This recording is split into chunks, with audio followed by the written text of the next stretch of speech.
बाकी हम ऐसे झूठे मकारों ब्लैक मेलरों से हम कोई डरने वाले नहीं है, ना हम झुकने वाले हैं। हमने बहुत सारे जमाने देखे हैं। हमारी कम उम्र वो समझते हैं कि ये कोई बच्चे हैं, मगर हम ऐसे कई गाड़ के देखे हैं। सुना आपने, ये तो थे चेयरमैन राशिद कासखेली सफोरा टाउन, लेकिन मुनव्वर मल्ला है म्यूनसिपल कमिश्नर, वो भी अड़े हुए हैं।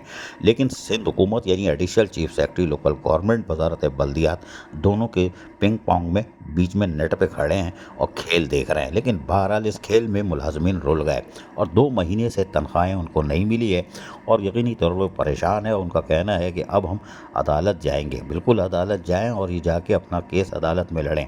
Additional chief secretary local government को भी फरीक बनाए ताकि पता चले कि जब उनको दरख्वास्तें दी गई हैं और मुनव्वर मल्ला तो वैसे ही अब इनको अदालत से बहाल होकर आए हैं। बहरहाल देखते हैं, लेकिन मुंतखब नुमाइंदे हों या म्यूनसिपल कमिश्नर, इनकी जंग में सफूरा टाउन के मुलाजमीन 2 माह की तनख्वाह से फाका कशी का शिकार हो चुके हैं, जो इंतहाई अफसोसनाक अमर है।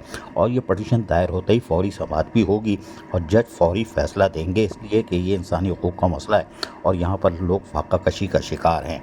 अब देखते हैं क्या होता है, क्योंकि चेयरमैन अपनी जगह पर हैं, वो अब कुछ कागजात सबूत लेके बैठे हुए हैं। मुनव्वर मल्ला जो म्यूनसिपल कमिश्नर हैं वो अपना सबूत लेके बैठे हुए हैं और उन्होंने मुलाजमीन से मुलाकात करके अब फैसला किया है कि वो अदालत जाएं। मुनव्वर मल्ला पीछे होंगे नहीं होंगे ये नहीं मालूम, लेकिन मुलाजमीन अगर अदालत जाते हैं तो यकीनी तौर पर दोनों फरीक जाकर वहाँ पर बयान देंगे और अदालत फ़ैसला देगी, तभी मुलाजमीन को तनख्वाहें भी बर वक्त मिलेंगी और कोई फ़ैसला होगा। वजारत बल्दियात तो पिंग पोंग खेल रही है, वो बिल्कुल इस वक्त सियाह तरीन दौर है, वो कुछ करने को तैयार नहीं है, वो अपनी नौकरी बचा रहे हैं। वल्लाह आलम बिस सवाब। अजीज़ आरिफ, KBS बल्दियाती न्यूज़, कराची।